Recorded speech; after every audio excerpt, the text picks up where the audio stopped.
আমার আম্মু ও মেয়ে দুজনেই ভীষণ অসুস্থ। এখন আপনারাই বলেন আমি কার কাছে যাব। আসসালামু আলাইকুম এভরিওয়ান, কেমন আছেন সবাই? আশা করছি সবাই বেশ ভালো আছেন, সুস্থ আছেন। তবে আমি ভালো নেই, তবে যাই হোক বলতে হয় আলহামদুলিল্লাহ ভালো আছি। তো আজ আমার করুণ জীবনের এক বাস্তব কাহিনী আপনাদের সাথে শেয়ার করব। গতকাল আমার মেয়েকে টিকা দেওয়া হয়েছে, যার জন্য আমার মেয়ের শরীরে প্রচুর জ্বর। অন্যদিকে আমার আম্মু অসুস্থ বিগত 4-5 দিন যাবৎ, কিন্তু আমি এখনও অবধি তাকে দেখতে যেতে পারিনি। আমার আম্মু 4-5 বছর ধরেই অনেক অসুস্থ, তবে অসুস্থ থাকে সুস্থ থাকে এভাবেই চলছে তার জীবন। কিন্তু এবারের মতো অসুস্থ আগে কখনো হয়নি। এবার এতটা অসুস্থ যে সে অন্য কারো সাহায্য ছাড়া ওয়াশরুমে পর্যন্ত যেতে পারছে না, এমনকি একা একা খেতেও পারছে না, কথা বলতেও তার ভীষণ কষ্ট হচ্ছে।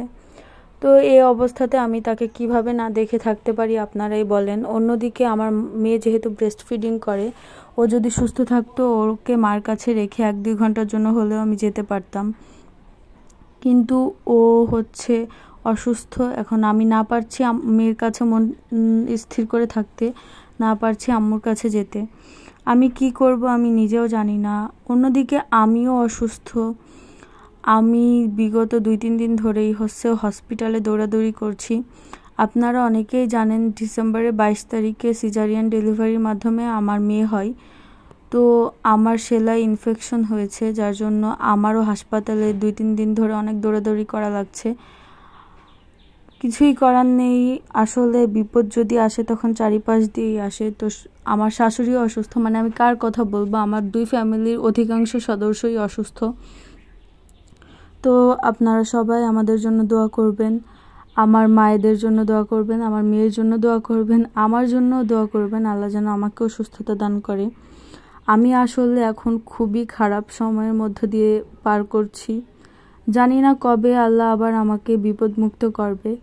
ইনশাআল্লাহ আল্লাহ আমাকে খুব শীঘ্রই ভালো কিছু মানে আমার জন্য অপেক্ষা করছে আশা করি। আমি এতটা অসুস্থ কি বলবো, আমার মেয়েকে কোলে নিতেও কষ্ট হয়, এত পরিমাণ ব্যথা করে আমার সেলাইয়ে। কিন্তু কি আর করার, যেহেতু মা হয়েছি অনেক ব্যথা সহ্য করতে হবে, মানে কিছু করার নেই। মানে আমি বাধ্য হয়ে আমার মেয়েকে কোলে নেই। আমি আধা ঘন্টা কোলে নিলে আর বসতে পারি না, এত ব্যথা হয়।